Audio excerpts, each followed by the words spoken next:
Okay, for the first part of reassembly, we're going to take this gasket and put it back onto the float bowl, which is upside down. And then after the gasket goes the throttle body, which also is upside down right now. I placed the gasket on and it fits in well, and it's right side up, and it has these little pins to help align it. Next, I placed the throttle body over the gasket and lined it up and made sure all the holes were lining up as they are. And I need to screw the throttle body on with a screw in there and a screw in there. Okay, now that the throttle body is bolted to the fuel bowl, we can flip it over and continue rebuilding the carburetor. Okay, one of the bags in the rebuild kit has the check ball, which you can see right there, and that is going to be shortly inserted into this particular hole right there. And then after that, on top of it goes this little screw or plug. Okay, I was fairly lucky. I dropped it and it went right in, and as you can see, the check ball plug is installed. Okay, these are the primary jets. They're all clean and ready to be reinstalled, and they go back in these two holes that you see right there above my two fingers. With the needle nose pliers, I gently drop them into the holes, and with a flathead screwdriver I gently screwed them back in because they are brass, so the metal is a little soft, but everything looks good so far. Okay, what I just did was I popped out the needle seat gasket, which is in my hand, which was previously sitting inside that ring around there. And in the carburetor kit, there's a little bag with the new seat, needle, and gasket, and of course, I don't know if you can see the spring, but it's also in the bag also. Yeah, there it is where my thumb is. Okay, in an attempt to make my life easy, I put the gasket on the needle seat like that, and then I'm going to flip it over and try and put it right in the hole in one shot. And I misspoke earlier, that little clip is the pull clip for the needle, not a spring.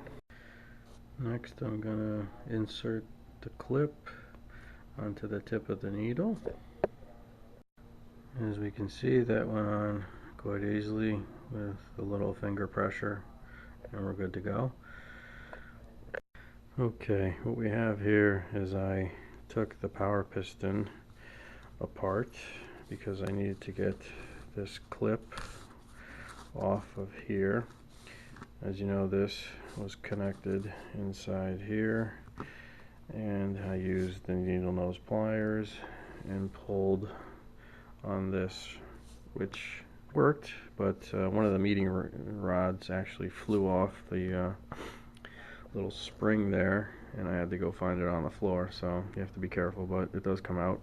And the reason we're doing this is we have a new one right here, and it has a slot in it, so I'm going to install that now. Okay, we can see I put the new retaining clip on here, and I reinserted. Alright, next is to install the float. So I'm going to take the clip, install it back into here, put the needle back on the edge of the float there, and then we're going to place the float clip in this slot on the curved side, and the straight will fit into that slot right there. and then we can measure the depth of the float and see if it needs to be bent a little. Alright, float is in, the needle is in the seat, and if we test it out, it goes up and down.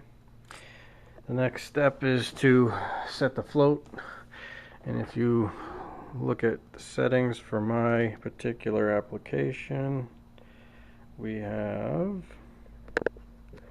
let's see here, I have a 69 Corvette with a 350 engine, but it's an L46, which means it's the high performance one, which only came with a standard transmission. And we have 3/16 of an inch, which is our float level setting. And I measured mine, and it's a 1/4 inch, so I'm gonna have to bend it and remeasure. Well, my kit didn't come with a measuring tape, so I made my own here using a business card, and I just cut it up and measured a 1/4 inch, 1/8 of an inch, and 3/8 of an inch, or 3/16 I should say, which is for me the middle line there.